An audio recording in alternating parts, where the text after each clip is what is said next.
This is our banner.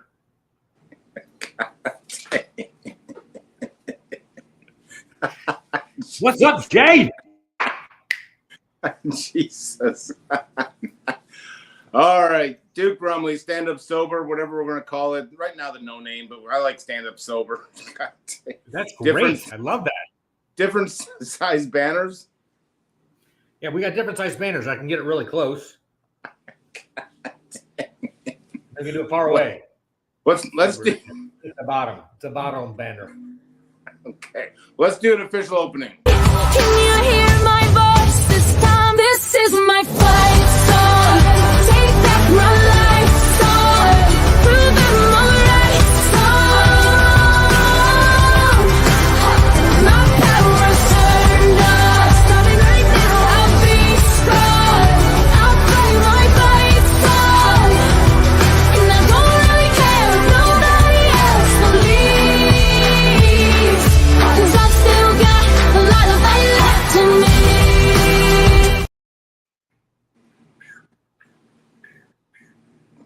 Duke Rumley, how are you? I'm great, Jay. How you doing after that big Packer win? I'm ready to face the world. Like normally when a Packers loss, I will hibernate and not show my face around things. But Big win.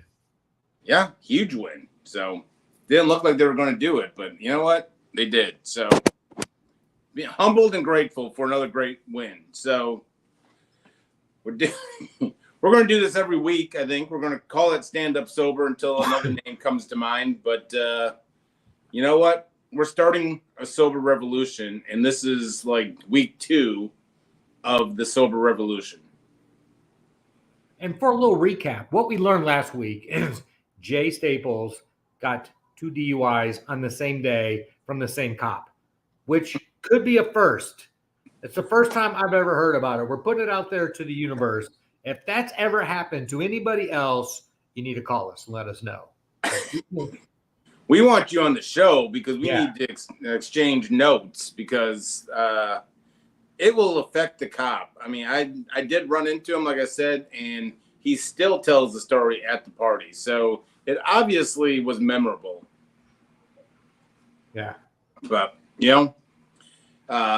anyway, it was so I'm gonna bring you along into a discussion this morning it pops up through the course of many, many years. And the topic is rock bottom. And it's a 2-part question for Duke Rumley. Is there such thing as a rock bottom in your opinion? And B, does people need to hit rock bottom for them to turn or make a change? So I have a different experience than most, which is I went to treatment for 8 days and left treatment, or was actually, that's how long treatment lasted back in the 80s. And I've been sober ever since. And I was 21 years old. So it was not kind of the normal story of long-term alcohol abuse or long-term treatment or long-term structured living. I have kind of unique in that area. So my thinking is I had wanted things to change for about 4 years, since about the age of 17. I was the black sheep of the family. I had been arrested in Mexico. Mom had to fly down, bail me out of jail. At 18, I got a DUI. So every 2 or 3 times a year, I'd get dragged to, well, first they dragged me to church, and that didn't work. So then they dragged me to AA, and, I didn't want it. So at 21 and a half, I was dragged to treatment. After 8 days, I was out, and 2 things kind of happened. One, I realized this was a big deal. And the second part was maybe life could be okay without alcohol. So I say all that to answer long-windedly a very easy question, and it does not have to be this epic bottom. And um, people, I think, just have to want to have a change, you know. And I wanted the DUIs to stop, and I wanted the um, kind of the consequences to stop. I didn't want to stop drinking, but it seemed like that was everyone else's idea of what the problem was. And once I was able to have, you know, let's call it 30 days or 45 days, I realized that that was possible. Now, I was doing it through kind of the 12-step community and making some friends, but it was not the typical epic explosion or implosion at the end.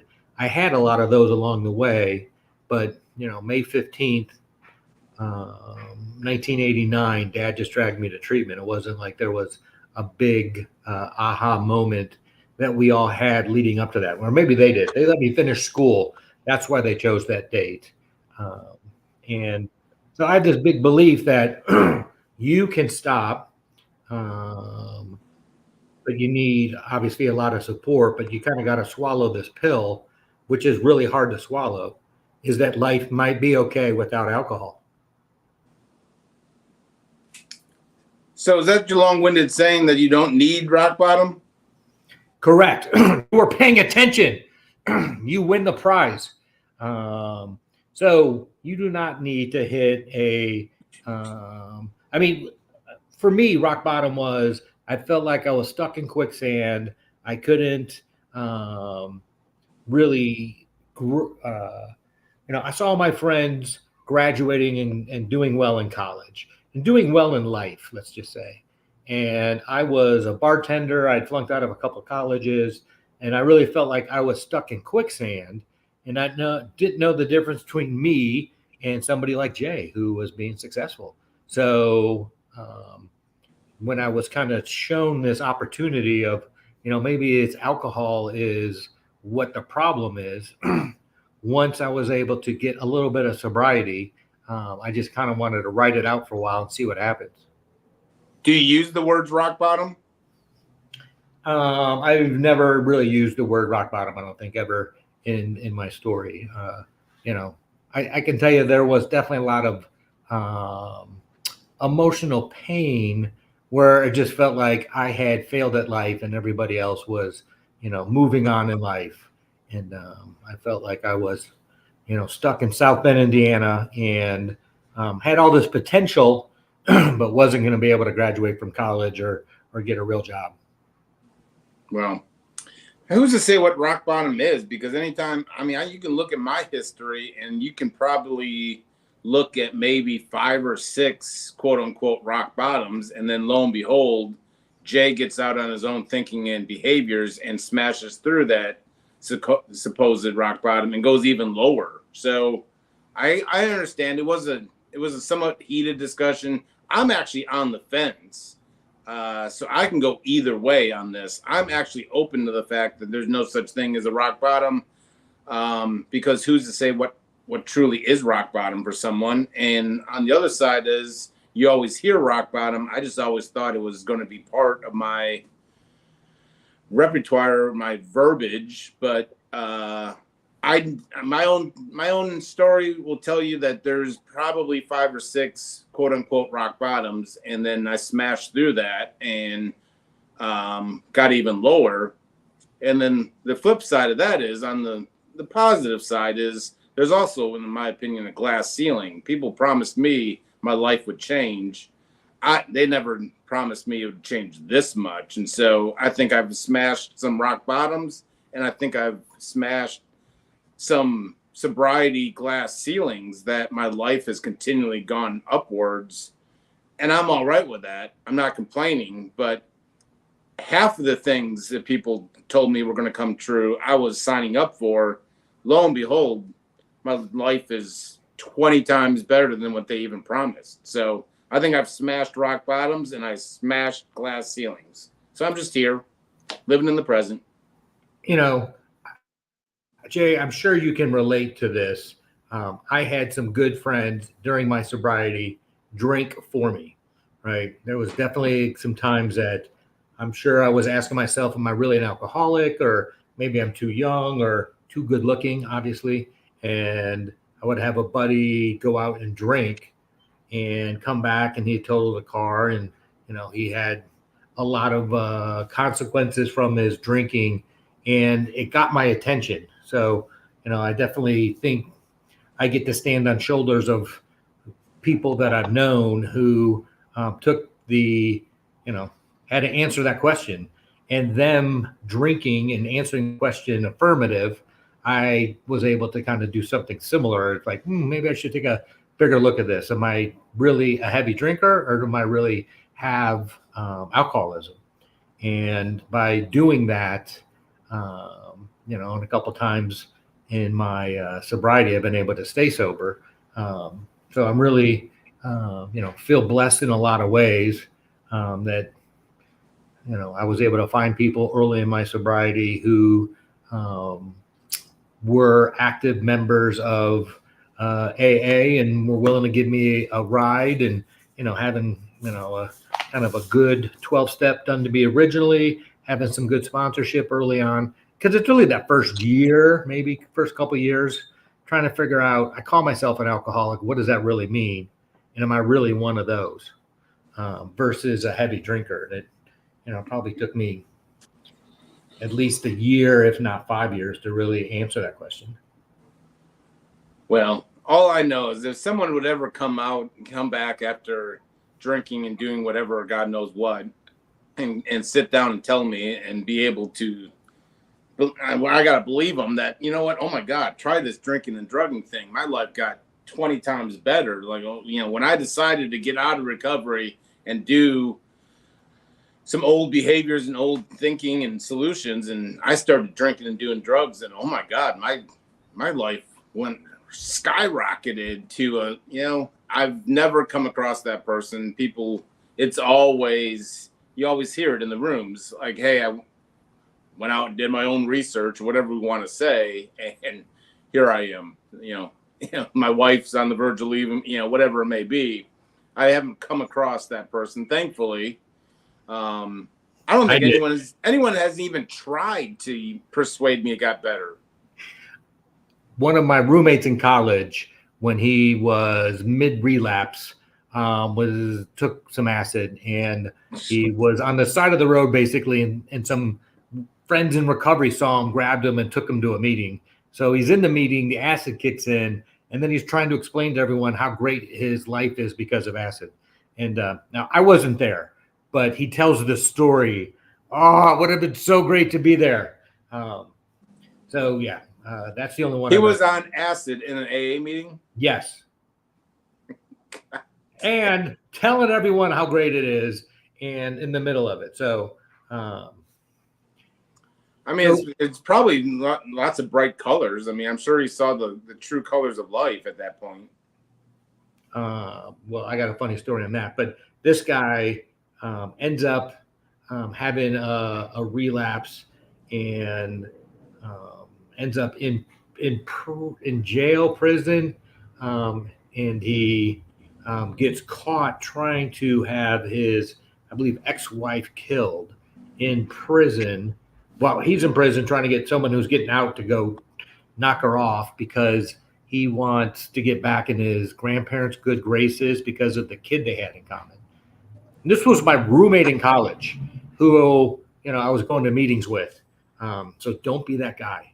Don't be that guy. I mean, watch any Dateline and would tell you, like, here's the thing. And I'm just here to help. And that's all I'm here to do is help. If you're choosing an illegal life, but I'm just telling, I've learned from Dateline, if you're in jail, don't trust anyone. Like, keep your story to yourself, because everyone gets caught on Dateline talking while in jail, and that person comes forward and they end up, so if I have anything to tell you, don't take notes. Listen to Jay. Don't, because I go strictly by Dateline. That's how I basically run my life according to Dateline.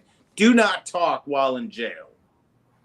Do not talk. And here's another thing: if a long lost friend that has a secret of yours just calls you up out of the blue and starts asking you about that crime, just don't go along with it. He's obviously wired. I learned this all from Dateline. Yes.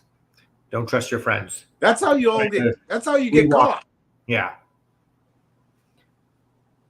So It yeah, is. it's good not being in prison. You know what, Jay? If I ever got to prison, I would know some. I would know some rules though. I wouldn't talk. I wouldn't. You know. And shockingly, I also see people. They even tell you on the jail line that it's being recorded, and yet people are still talking about their crimes. So sometimes you just can't help people. Let's see. Rule 1: stay out of jail. Rule 2. Well, if you want to take it literal, I mean, obviously, yeah. But if you want to add a little spice in your life, and if you do something wrong, just come to me and I'll give you some Dateline secrets. But yeah, don't go to jail. I mean, I think you're right. I mean, you're obviously the other side of the coin in this show. But I like, I stand up for the questionable people. And, I won't have them in my house or anything. I don't trust them that much. But I mean, hey, let me ask you this. And I'm not. Have you ever had like a sponsee or someone that's like need to dry out, and you put them on the couch? And have you ever been robbed the next morning by that said person?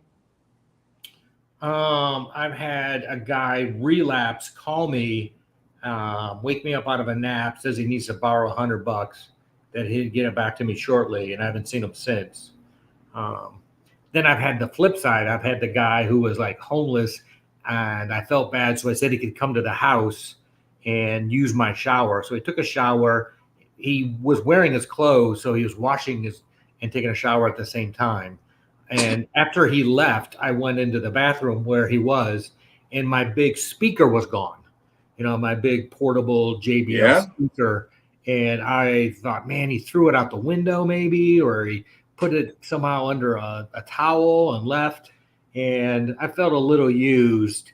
And it was about 2 hours later, I was upstairs in my son's bedroom or bathroom, and there it was in his bathroom. So my son had grabbed it and put it up there so he could listen to music. So I felt about this tall, like, oh, I thought he stole it. That's on me. So fortunately, no amends were necessary, except for the kind I just thought that somebody had taken advantage of me and they hadn't. Well, my change, I always have, like, anytime I come in, I put change in like a big glass cup. I mean, it's changed through the years, but right now it's a big glass cup. So there's a bunch of change, and it's happened twice now, maybe 3 times, where little stuff like the change will be gone, and shockingly, like little other stuff would be gone, and they just left in the middle of the night, and then I would have to call my sponsor, and he would laugh and tell me, "What did I tell you?" And I'm like, "Well, he seemed like a good person, but and I've never come across these guys, So if you're out there, I'm open to an amends. You don't have to repay me. It'd be cool to see that you're back on your feet, but you don't have to pay me. But yeah, the change jar and there was a time when someone wiped me off my billfold and took all the bills. But so it says a lot about me, the people I choose to be. So I think long and hard. I have not had someone come back, sleep on the couch unless I know them. Like if we got, somewhat of a history. But I even say that, and one of the guys of the 3 was someone that I went to treatment with, was struggling. I thought I knew him pretty well. And I don't know what happened to him, So I'm very picky when it comes to letting people sleep on the couch.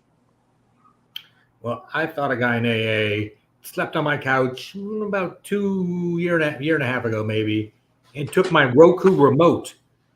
So I was missing my remote for my Roku channel, and well, I had two of them, and one of them was missing. So, however, a cleaning lady found it like a year and a half later. So, once again, I had So you have all these people that you thought stole from you, and it turns out you're just unorganized. this guy. Yeah, it's all on me.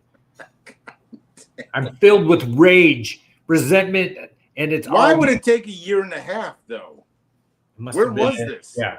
Was this like you had to move a couch and it was underneath the couch or something?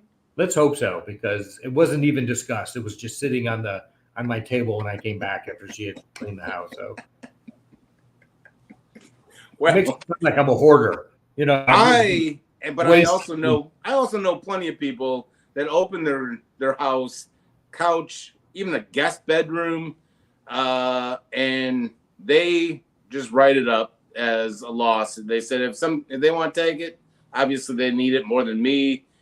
So they're better people than I am, but I got burned 3, maybe 4 times, and I just have to think twice again. So I don't do the couch. So, different question. What's your thoughts on peer recovery coaches? Wait, you're going to try to get me in trouble here? Can you expand on what Are you afraid?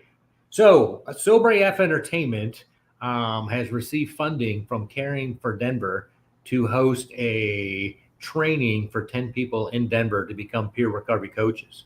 So, we have a training that we've been approved from COPA. So, we have a special training that's based for people looking to be peer recovery coaches under the Sobriety umbrella and Ella. And we're going to start that in November. So November, December, we're going to train this many people for free, 10, to be peer recovery coaches.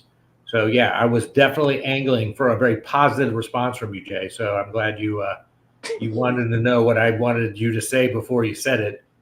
I believe I'll say this as a blanket statement that can easily have holes in it, hopefully, is I hope that when you're talking about peer recovery, you add some life skills and kind of, because what I do know is there's some that it's almost as if it's just like a plug-in sponsor and so forth. And so when I harp on the coaching aspect. If you're coaching people up and giving them tools and talking life skills and getting them and actually improving some areas of their lives, and not just going through a book or kind of doing what said sponsor would do in life. Because what I found is, and I've done the coaching and didn't last real long, simply because I saw that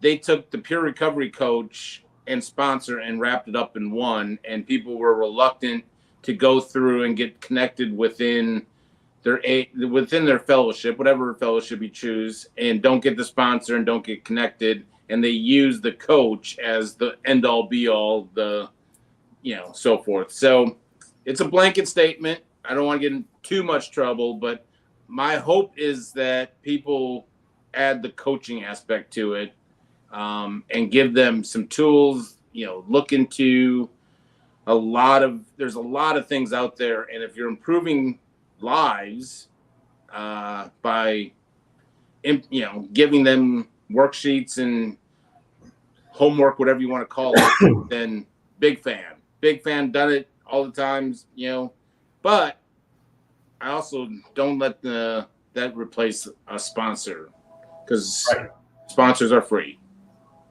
And sponsors are helping you on a very specific 12-step path. Yes. Ideally, these coaches are helping with life skills, with, how do you get, if you need food stamps or if you need some type of housing assistance. Absolutely. Really, it's how can they help you as a kind of a mentor, using all the different services in your area to better your chances of staying sober by food, housing, and job. So yes, that's the plan. So very excited about that. And ideally, we're looking for, like I said, 10 people in Denver looking to become peer recovery coaches. And that would be a training paid for by your friends over at Sober AF Entertainment. Safe. Done. Let's do it. Put in Get the 10 call. people. So absolutely. If you guys can create, a dynamite coaching platform and ways and tools and educate these coaches on how to inspire and empower, 1,000% behind it. But I do know this, peer recovery coaching and sober coaching and all this is getting a bad name because there's a lot of people that are just checking boxes as coaches and kind of just doing everything like you said a sponsor would do, and they don't challenge people outside the realm of just going to recovery meetings and getting connected. So you got to challenge, you got to empower people, you got to let them find their own wolf pack and their meetings. And I know several, and I won't name, but it's goes to certain meetings. I mean, this is now you're looking at sponsorship. So empower them to find their own fellowship, no matter what your own beliefs are, and give them life skills and empowerment and coaching. It is a powerful resource, but I would challenge that industry as a whole, that there's a lot of people just doing the bare minimum as coaches. So, Jay is my sober coach, sober caddy. He's helping me death of ego. That's a really tough one. And Jay likes to make fun of me, and that's my death of ego. Like really ego shrinking. I think that you held the resentment over me because I haven't really been making fun of you as of recently, but this keeps coming up though. So, I think you just have some long-standing beliefs that I've kind of smashed, but I'm going to continue being nice to you, and hopefully that goes away. Jay, what are you saying? I'm an oversensitive boob? Is that what you're saying? And then I hold on to old stuff? See, this is what I'm talking about. See, you call yourself this and then put it on me. It's true. I know it's true. Well, you are. I'm not going to lie to you, but you are. But right. You got to come up with that in your own life. So, and people, much like we can't label people addicts or alcoholics. People have to realize, I know the transition that I've had from not wanting to say alcoholic, addict, ever to, I'll go into a business meeting and they'd be like, Jay, and I'll be like, Jay, alcoholic, sorry, and they're like, yeah, it's me. Like I find so what would you call yourself? I find a lot of power in alcoholic addict. There was a woman who was at a meeting, and she definitely went down that road of like, I really don't like this term, and it's very negative. And I was like, what would I call? And I came up with, I would call myself a lover of alcohol because that's the way I behaved. And I put that thing first. And it was a very unhealthy coping mechanism for me. And I didn't realize it until I had to put it down. And now I have healthier coping mechanisms. Yes, you do. Let's hope. Cigars. Prozac. What is that knocking? It's my ice machine. So keep it knocking, but you can't come in. And you got a train coming through? Dude, times are hard. I'm here on the tracks. Life is so good here in Colorado. The country song. What's a knocking? And here comes a train. The production value on this show is like, I don't understand why no one watches it. It's only our second week, but I would thought that we'd have thousands of followers by now. We got real life going on. We got trains in the background. We got ice machines. We got unfounded beliefs. Yeah. That train is coming. Are you on a train? Let's hope not. I want to live. God dang. That seemed like it was right outside. It's getting closer. I can hear it. It's going to get a good blast. Oh, here it comes. It's going to get the big blast. Put your ear close. It's coming for us. How often does this come by? Did you ever see My Cousin Vinny?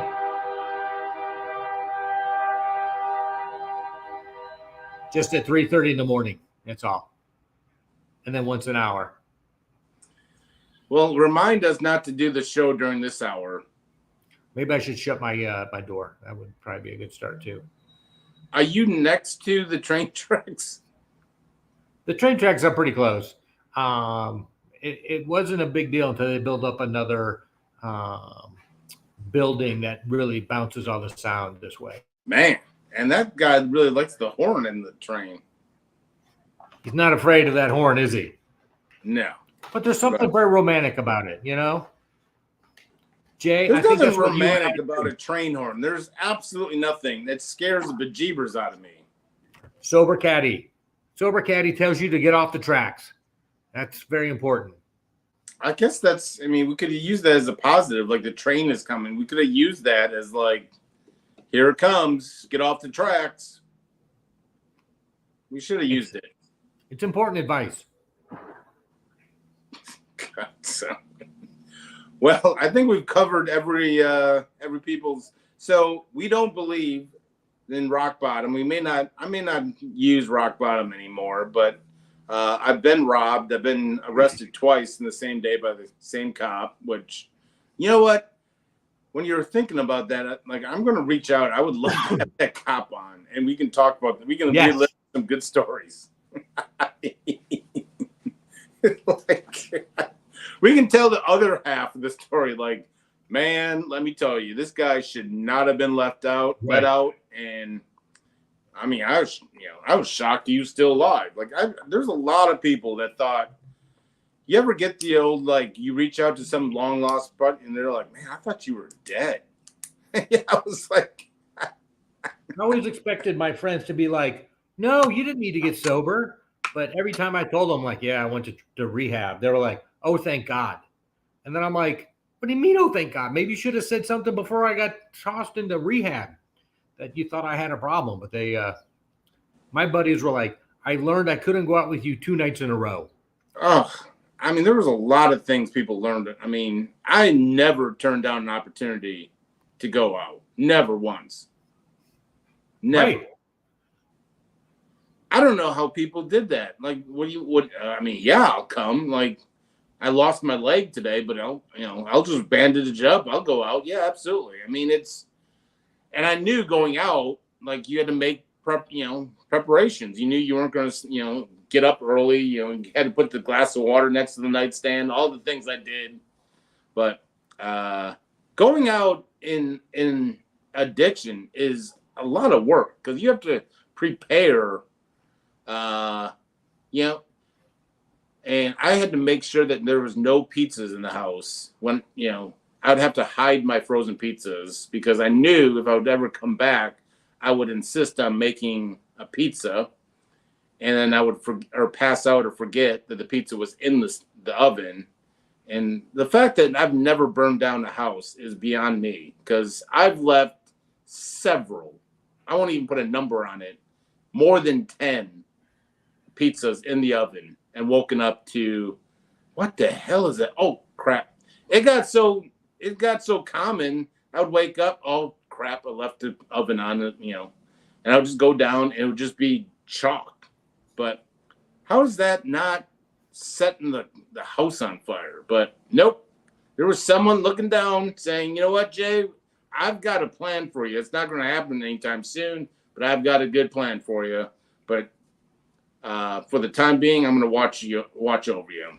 So, well, somehow you take that drink and your plans for the night change. And, next thing you know, going out and we'll be home around midnight. It's 2 a.m. and it's like, we really should go out. And you end up in Des Moines, Iowa. I mean, go figure.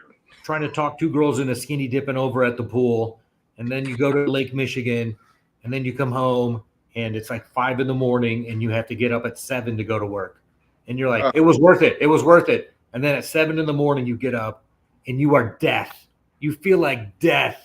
And But you're you like, think you look really good, and no one's going to know. And fact is, everyone knows. Yeah. So, but you think, I'm just like, oh my God, like I had all the routines down. I, like drink the water, drink whatever, like vinegar, whatever it may be. I woke up the next morning, went into the office thinking I looked like $1,000,000. I looked like a penny, basically. People are like, hey, did you go out? I'm like, yeah, I did. Thanks for asking. I mean, I don't know how you would have known, but yes, I did go out,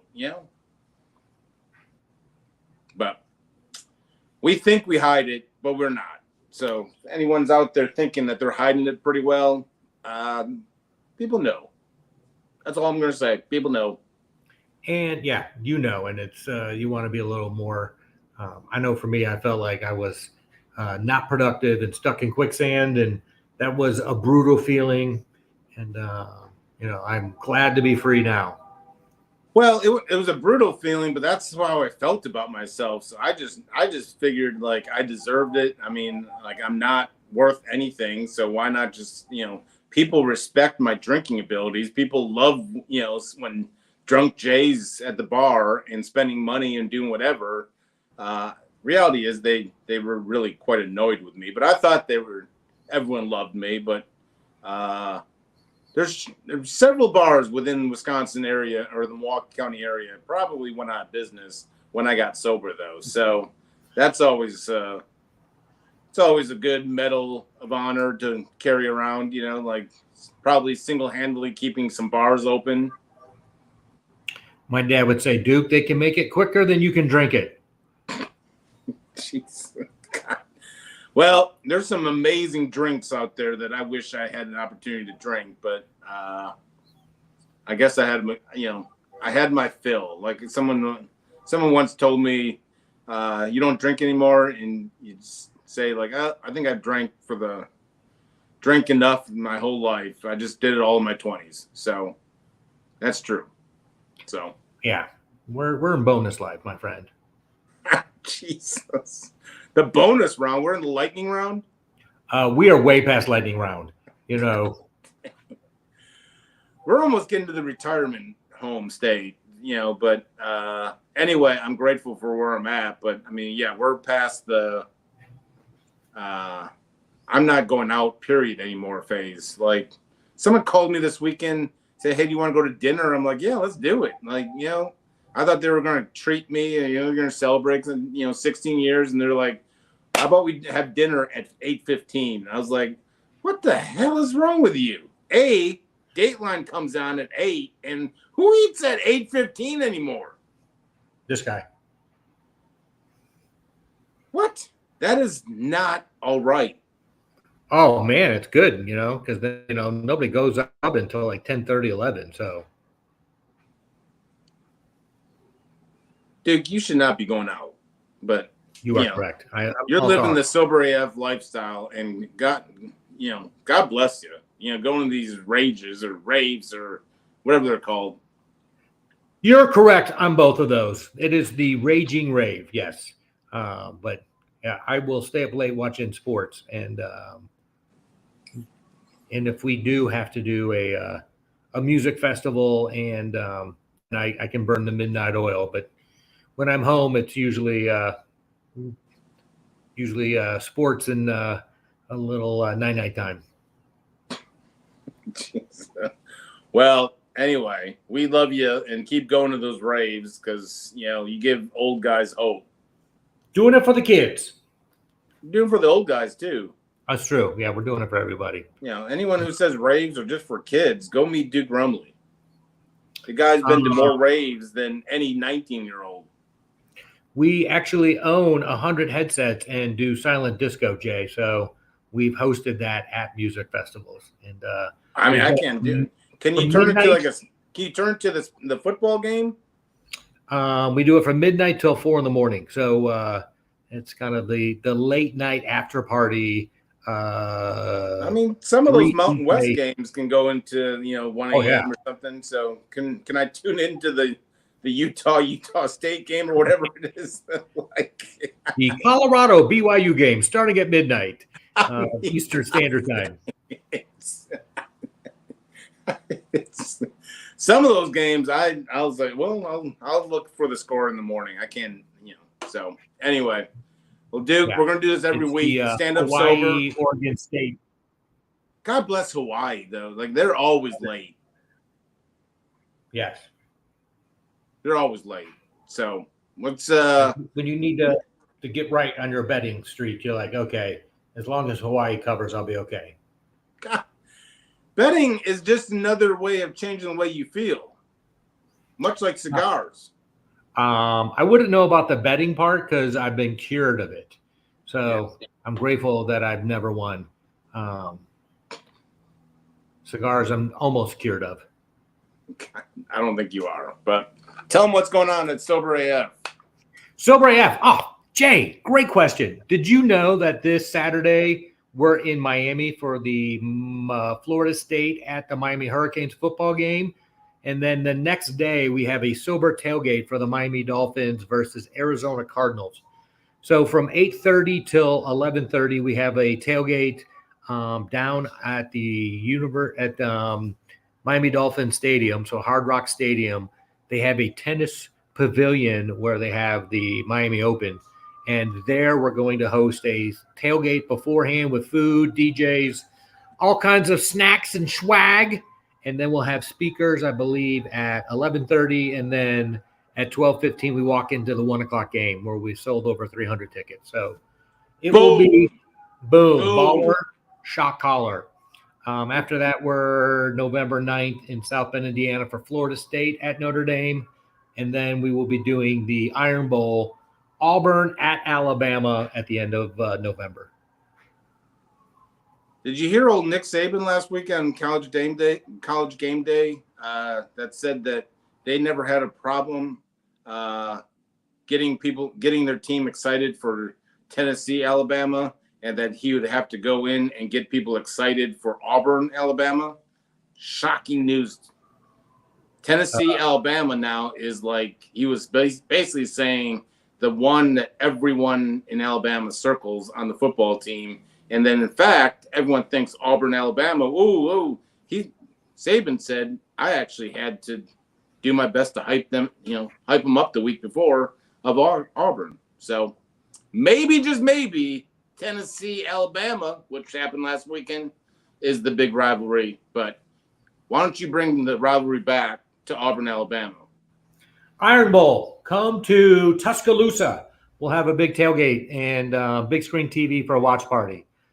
So go to the website, Soba AFE Entertainment, soberafe.com to check out links for tickets, check out our schedule, check out different swag, get yourself a hat, get yourself some jackets, shirts, T-shirts, toothpicks. You'll love it. All right. I got to go. My